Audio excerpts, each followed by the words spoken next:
નમસ્કાર, આપ જોઈ રહ્યા છો સ્પાર્ક ટુડે ન્યૂઝ। સુરતમાં હીરાબુર્સ ચેરમેને રાજીનામું આપ્યું છે। વલ્લભભાઈ લાખાણીએ રાજીનામું આપ્યું, જે સ્વીકારવામાં આવ્યું। હીરાબુર્સના નવા ચેરમેન ગોવિંદભાઈ ધોળકિયા બન્યા।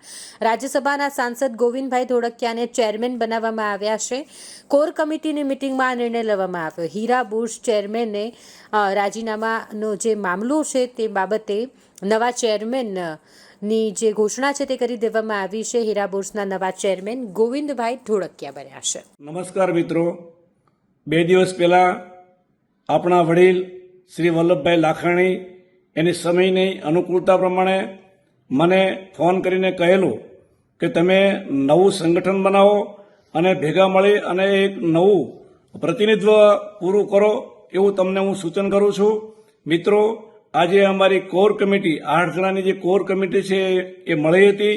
તેમાં સર્વાનુમતે એક જ અવાજે ગોવિંદભાઈ ધોળકિયા રામકૃષ્ણ એક્સપોર્ટ તેમને ડાયમંડ બુર્સના નવા ચેરમેન તરીકે નિયુક્ત કરવામાં આવી છે।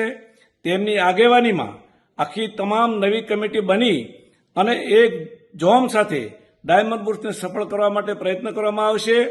અને મિત્રો, 4200 સભ્યો જે એમની મહેચ્છા હતી કે ગમે એમ કરીને ડાયમંડ બુર્સ ધમધમતું થાય અને અમારો બિઝનેસ અહીંયા કારોબાર શરૂ થાય, એ હવે સાથે મળીને આપણે વધારે મહેનત કરી અને સફળ કરવા માટે પ્રયત્ન કરીશું। ભારત માતા કી જય।